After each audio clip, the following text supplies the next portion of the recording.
welcome to another edition of Metahuman Media Reacts. E3 2016 is finally over, and in the next two episodes we're going to discuss what we thought of Microsoft's big conference and the games that stood out to us. I'm Kevin Allen, and joining me today is Greg Smith. That's me, and today I'm with Christopher Lock Your Daughters McDonald. Hi. Not much you can say to that. Nope. So guys, what did you think of Microsoft's show? I thought it was a decent showing. They definitely had good demos showing a decent amount of games, kept the tempo reasonably stable. You didn't have these moments like you had last year where they kind of get bogged down talking too long about things outside what people really want. But it wasn't amazing, and I do think its biggest problem was being just a coda to last year's E3. There was very little new, very little looking forward to what we were, getting down the line, and most of what we saw was just more of what we'd already been teased with last year and are still to get. Yeah, I mean, it was fine. That's probably the best word to describe it. It was no PlayStation, but it was fine. It did surprise with a few things, and overall it did bring a lot of excitement. But yeah, it could have been a hell of a lot better. We were expecting a hell of a lot better, and maybe it just fell a bit flat.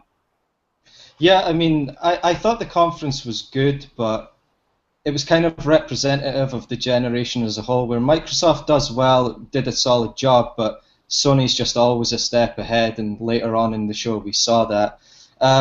One of the big games, though, that they showed was Gears of War 4.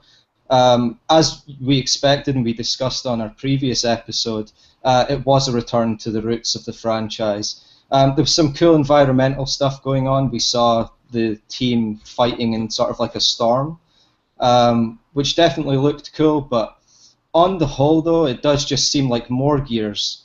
And I'm not sure that it's going to reignite the franchise. I'm not sensing that it made a big impact at the show. I think it was one of the better showings for Microsoft, but I don't sense that the public at large were really captivated by it overall. I think the game looks promising, and I think it will be a good game, but I'm just not sure that Gears of War is going to continue to matter on the whole. Another notable exclusive that was shown is Recore. What did you think, Chris? Last year, I quite liked what we saw, but we didn't really get much of the game beyond just a teaser concept. Whereas this year, we've got to see actual gameplay. I think it looks great for what it is. I mean, it is a smaller budget title, but I think with that in mind, it does look really good. It's a kind of game that's largely been phased out by the industry. Sort of cartoony platformers haven't been as big a thing anymore, and it's definitely going for that. The game, from what we've seen and from what we've heard in interviews and stuff, does feel very much like a hybrid to me of Mega Man Legends and Cameo, which the Mega Man Legends side isn't terribly surprising considering Keiji Inufune's on it. When we saw the combat, I definitely got a big Legends vibe, and from what the developer's been saying in interviews, they've been talking about how you've got this big overworld, but you're finding these sort of ruins that you go down to the ground, which again is very Legends. And I do like the partner system and the abilities that's offering for you, and how that's going to play into the platforming. And they were selling that the platforming is going to be a big deal and not just tokens. So I am looking forward to that, because we don't get a lot of those games these days. Yeah, it definitely looked great. I think in some ways it was reminiscent of an older time in gaming, which was cool. I do think we need more of those games. Another game that was shown was Dead Rising 4. What did you think, Greg? I know you're a big fan of the franchise. Yeah, I mean, I really liked what I seen. We kind of knew what we were going to expect because the game leaked right before E3, so we knew Frank was back, and we knew it was Dead Rising 4 rather than a remake as such.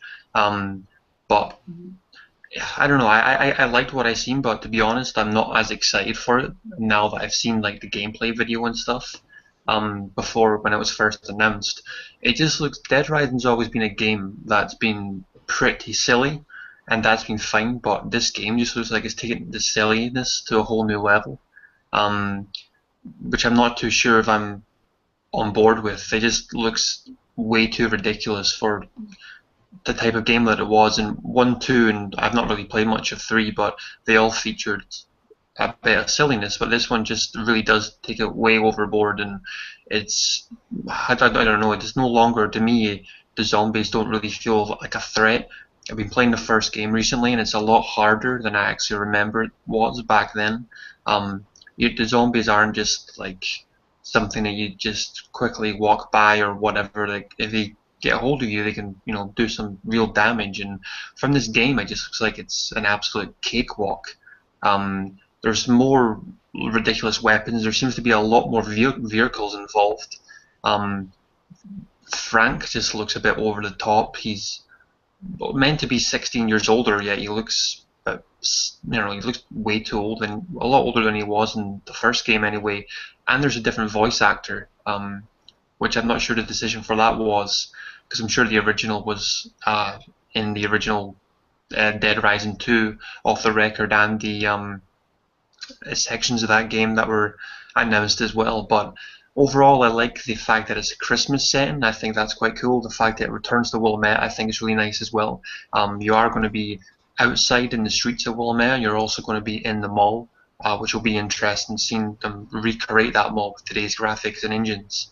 But overall, yeah, I'm still going to play the game. I'm still going to buy the game because I love Dead Rising, but I just feel a bit let down after seeing that they've changed it and it's becoming a bit of a gimmick. I know certain things in the games.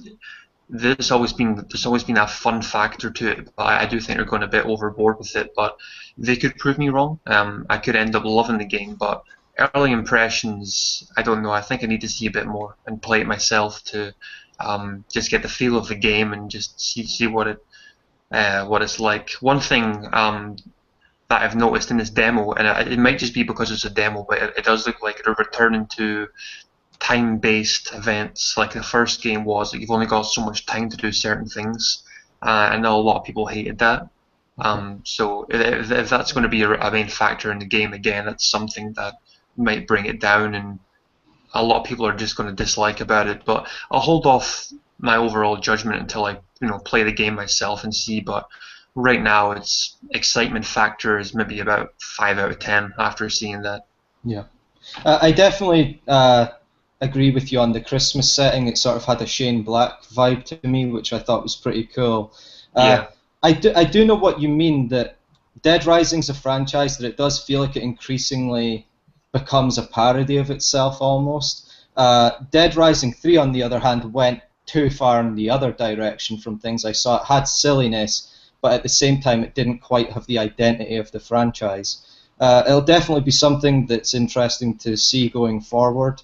But as for now, that was part 1 of our review of Microsoft's conference. In part 2, we'll be discussing the big Scorpio announcement and a couple of other notable games that were shown. Thanks for watching, and as always, like, comment, and subscribe.